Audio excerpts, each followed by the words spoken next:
right, we're back live on the ESR. Jack and Puckett breaking down G3. We're also joined by a very special guest. We got Martin from the Gfinity crew. Martin, it's time to talk Call of Duty. And the first thing we're wondering is, how is this format going to work? We know you've invited teams and other teams have qualified in. Yes, so we have 12 teams taking part. We invited 10. We had 2 teams that qualified. The 2 teams that qualified were Infused and Exertus. Exertus qualified via a studio finals that we had here at the Gfinity Studios. Okay. And then we invited 10. So we're setting the tournament up with all pool play taking place on the Saturday, 4 groups of 3. Top 2 from each group go through. Bottom 1 goes home. Unlucky, see you later. And then Sunday, single elimination knockout. I know there's a lot of Call of Duty fans that prefer double elim. We've adopted single elim. The reason for that, just so that people kind of know where we're coming from, is that we love the fact that every minute of every game has pressure. We love the fact that everyone's got to be on top of their game, and that if you slip up and you lose, you know, you kind of only get one chance. So there's a lot of money on the line, a lot of pressure. It's a Gfinity event, which we hope is going to be like the other 2, amazing. So again, the talent that we've got involved all the way through the tournament in terms of playing and casting and presenting is out of this world. I'm so excited. I'm just pleased that my hair has already fallen out, because if it hadn't, I'm so excited, I think it would have. I like it. We have a $55,000 prize pool, as you can see here. And as always, first place at Gfinity really cashes out. 30 grand to first, second going to take home half that. Third and fourth will tie, and they will take home 5 grand each. But yeah, a $55,000 prize pool, pretty big stuff here for just a 12-team tournament. And I love that we're starting it off with some pool players, some group play. But I was looking through, and I was kind of shocked by how stacked each of these groups are, Jack. Oh, yeah. There is an amazing amount of talent in these groups. Now, each group is set up with 2 North American teams and 1 European team, except for the one group that has Epsilon and Exertus teaming with Curse there. So that's going to be a little bit of a different group for Curse. They're going to be facing a lot of different talent and guys they don't really get to practice too much against. But we're going to get into that right now with Group A, and I'm looking very forward to this group to see how Curse performs. Well, normally on a bracket show, we know how these groups will affect the bracket. Martin, before we get into the groups, I want you to explain kind of when we have our 8 teams coming out of group play, how are we going to seed the single elimination 8-team bracket? Well, the way that we'll seed it is, so for example, I think that we're kind of going to weigh up. It'll be done one of 2 ways. We'll either do we'll mix up the groups, so the winner of A will play the second in D, the winner of B will play the second in C, so on and so forth, or we'll just take all bets off and just pull everybody out randomly. So we're currently working out the best way to do that. There's 2 ways, 2 very exciting ways.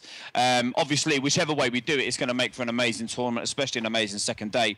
What I'm looking forward to, though, is really to see how the new kids on the block, the guys that haven't competed at a Gfinity event before do. You know, some of these guys are coming in, like you said before, you know, that especially from a qualification perspective, you know, the guys in America won't know anything about these guys. The guys in Europe will have played them and know them a bit, but, you know, there could be upsets all the way through. Absolutely. We just saw that at EGL this past week. And let's take a look at some of the teams competing this weekend. Of course, we have our returning champions now underneath the Evil Geniuses brand. Complexity has taken G1 and G2. Here's a look at TP, Eggs, Crimsix, and Karma. Definitely one of the favorites to win this. But, Ron, if we have the overall teams, let's go through that real quick. As I know we're going to see TK is flying out there. FaZe is bringing over. Who are some of the other big-name American squads that you guys are bringing out, Martin?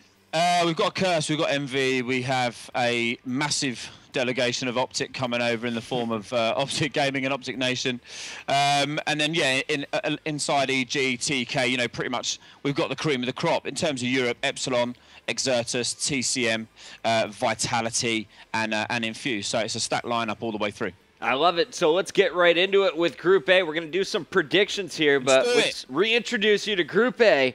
This is going to be, of course, led by Epsilon, I think, one of the top European squads, if not the top, always battling for that title with TCM. We're going to see Curse, who had an incredible run at MLG Anaheim, and Exertus Esports, who just faced Epsilon in the championships of EGL 13. Jack, what do you know about these teams? You know, Epsilon is a team that, as you said, always been battling TCM for the top spot. This past weekend at EGL, they wound up coming out in first place. They beat out Exertus Esports 6-1 in the continuation series there in the finals. As you can see the squad here, Jerd, Swanee, Tommy, and Josh. Now, this squad is packed with a ton of talent, but really the man to watch here is going to be Swanee. It's going to be really interesting to see how this guy can play. He's been always one of the guys that have been the top players in EU.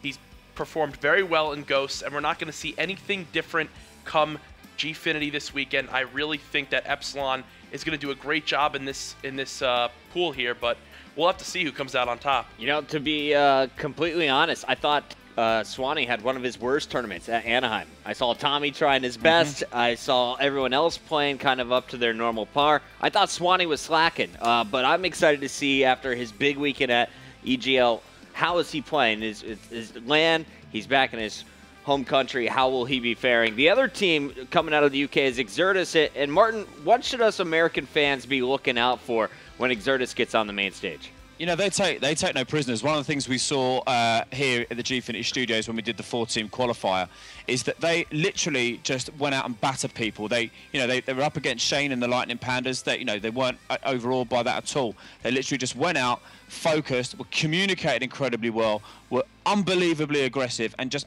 battered teams into submission. So even though they're an underdog, even though they're a qualifier, even though this is, apart from last weekend, their arrival on a massive stage, I would expect them not to be shy, not to choke. I don't think we're going to see them worry about pressure. I think they'll enjoy the occasion.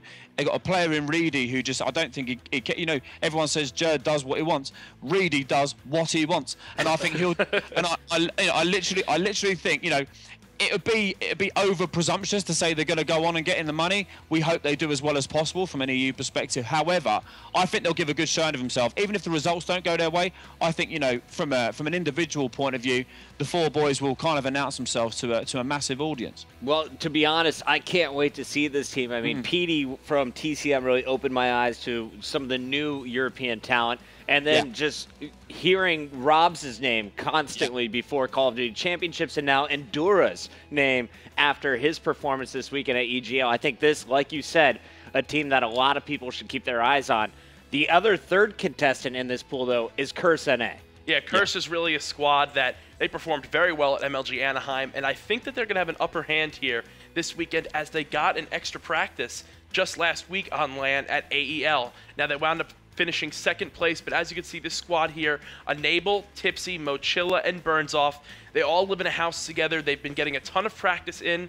So far, they haven't been doing too well in Season 3, only sitting at 2-6, but hopefully their recent LAN performances at AEL as well as MLG Anaheim will really push them here. But I think that the key player here to watch out for this weekend is going to be Enable. This is a guy with a ton of tournament experience. As you can see, his first tournament that he competed in, which was in Halo, was back in MLG Orlando in 2007. So a ton of experience here from Enable.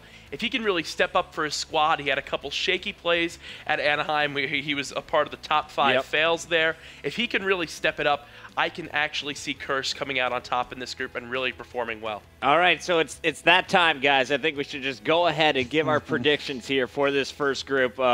Let's start with you, Martin. Who do you think is coming out of Group A?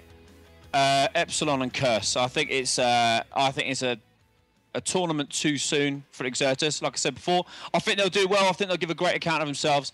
But, I agree with Jack. I think Curse is strong.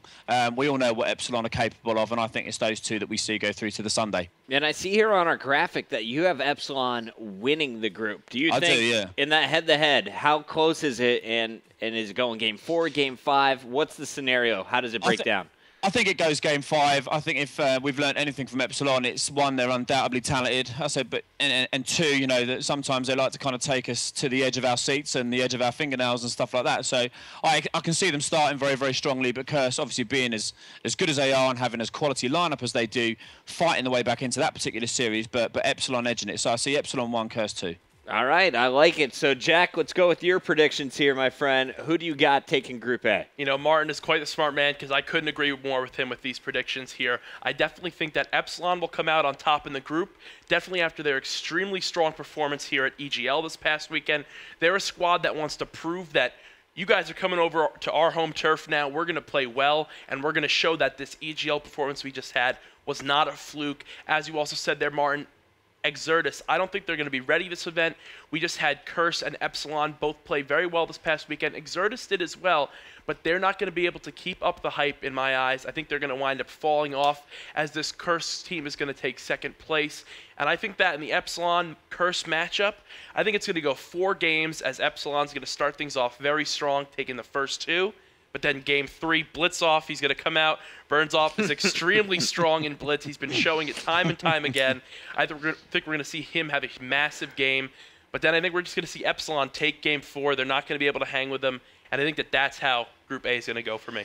Man, I agreed with your teams. I had it in a different order, and as soon as I put this down on paper, I'm like, you're wrong. That just something about this looks wrong. But then I was kind of looking at some facts that backed up my own decision-making. So I have Curse winning this one. I have him winning in the matchup versus Epsilon in the head-to-head. Exertus at any moment could pull off an upset in this group, but if it goes to some sort of a tiebreaker, I think we're going to see our experienced teams, Epsilon and Curse, come out on top still. Now, the reason I had Curse over Epsilon is just looking at previous records for Epsilon versus American teams. They finished outside the top 8 at Call of Duty Championships, losing to Envy. Granted, they went all the way to Game 5 versus Envy there before being taken down. We saw them struggle again in Anaheim. But both of these were on American soil. I think Epsilon, if they're going to win their group and if they're going to make a statement, going up against Curse is probably their best bet out of all the American teams, and they should do it in pool play because in single elimination brackets, not a whole lot of room for forgiveness. No, not at all. It's definitely going to be something that's going to test the skill of these players. They need to make sure that they're emotionally on top of things every single game. If they go down one game, they need to be able to bounce back in that Game 2 search and destroy before things really get out of hand, because I think everybody knows here that you do not want to go down 2-0 in a best-of-5. So I have Curse taking it, but I have them doing it in Game 5. That's judging off of what they did at AEL this weekend. They got taken by Annex to Game 5. We're able to seal the deal. Then they got taken by FaZe to Game 5 in the Losers Bracket Finals, able to seal the deal in that final search. I think it comes down to that search, but Curse is more clutch than Epsilon this weekend. So all 3 of us had the same 2 teams, though. Exertus, the team that will be eliminated. We have Epsilon or Curse coming out 1 or 2. Let's move on to Group B before our commercial break. I just want to get the preview here, Martin. Who's going to be competing in Group B for us this weekend at Gfinity 3? So the 3 teams in Group B, Optic Gaming, Envious, and Vitality. 2 big Americans, 1 massive European in terms of French community. It's going to be, again, it's another example of a huge group, a hugely stacked group. All right, well, producers calling for the commercial, guys. There's a look at Group B. We'll be breaking it down on the other side of this 90-second.